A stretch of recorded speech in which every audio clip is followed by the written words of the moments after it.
So today we're gonna talk about decentralized autonomous organizations, DAOs, basically. I chose this topic because I thought it was really interesting to get to see how in the future how you combine technology with governance and politics and how somehow things don't work out, basically. So let's take a look at the presentation. So introducing this interface. Okay, like I said, this is like DAOs are basically like a group project, but instead of one person doing all the job, all the work, you have smart contracts and voting. And based on these two things, you manage a certain system to work properly, a certain organization. Yeah, like I said there. So let's go ahead. Um, so you have it's important to understand this essential these three key points when it comes to DAOs. So basically, you have decentralized collaborations. This means you don't really need a boss or central authority to take control over a project. No, everything's decentralized. You don't have to know each other, but because of the way the system is built, uh, things can work without really having to know each person or having trust between each character. Um, a way that this managed to work is through smart contracts. These are like the brains of the DAOs. They basically make things happen. Um, and it's there's no body behind these smart contracts. It's just coding, and the coding says, okay, once you deposit, for example, one coin, I'm gonna give this coin to this certain person, and that's all coding. And there's nobody that has to check the transaction. No, it just happens. You deposit one coin, and it will go to whichever um, um, address you choose. So smart contracts basically make things happen. And of course, let's take a look at the last point. You have both in rights as well. You can do certain things within. The community can choose how it will develop in the future. So yeah.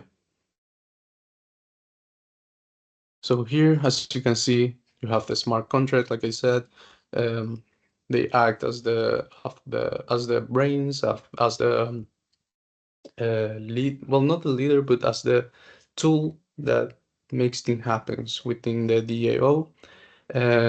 You get also in the DAOs, you get voting rights, and you have off-chain and on-chain voting, such as a poll provided by the community or something. So there is a flexibility in voting, and and yeah, and you can basically have whole projects based on this system without the need of a boss or somebody that tells everybody what to do. Let's go ahead. So these are two examples of DAOs. You have the marker DAO.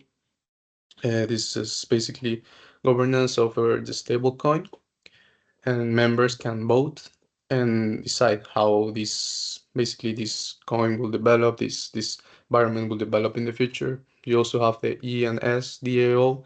This is basically it turns Ethereum uh, addresses into a certain surname to make things more visual. To make, for example, let's say I have this certain address, this like 000 something, and it can turn this address into, for example, like you see here, coolguy.eth. This is also run by a DAO.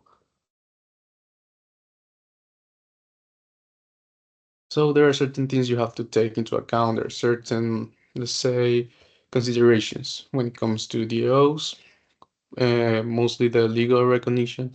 Um Most of them are not legally recognized. So if something goes wrong, there's not really somebody you can go to or somebody you can ask to help you. No, it's not. It's basically not something you cannot bring a lawyer or something when things go wrong. No, it's uh, it's at your own risk, basically, most of the time. So, as I said, also it's important to take into account the voters. Sometimes people that can vote in a certain DAO simply do not because they forget or they are not that interested. So what ends up happening is that the whales, the people that hold the most tokens, or hold the most power in a certain DAO, end up having all the control over it, since like the regular people simply don't vote. Also, since the smart contracts are coding basically, there might be bugs in them, and this could lead to certain issues, such as certain stakes or certain transactions don't go in the way they should. So that's important to take into account. And also, sometimes there are fake accounts made to cheat the system or to basically to hack some people. So these are really important factors you should take into account when using a DAO. It's not risk-free, sadly. All right. So as I said, the DAOs, they work without a boss, with our central authorities. Because of this, there are many possibilities for it in the future. Let's say in the future, you could have a CEO, but the CEO is not really a person, it's just a DAO, and people, well, actually, you won't have a CEO. Like a company, just imagine a company where the CEO is the people and is run through a DAO, a decentralized autonomous organization. So there won't be any need for CEOs for a certain company anymore. Everything will be based on smart contracts and voting. Also, it will be very beneficial for certain charities.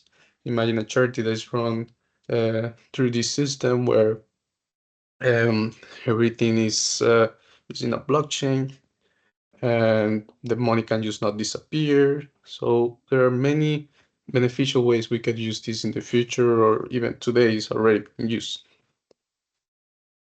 So in conclusion, like I said, it's important in the EO's participation is really important. It's important to vote, otherwise all the power will be in the hands of the whales, the people that owns the most tokens.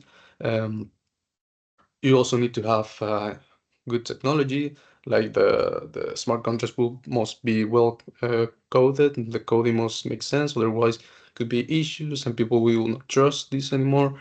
There should be, I hope that in future there will be more regulations and more um, legal involvement within the DO.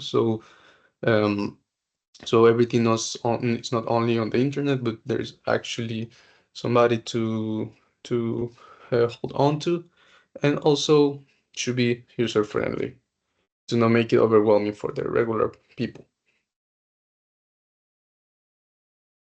So that's all for today. Thank you for listening.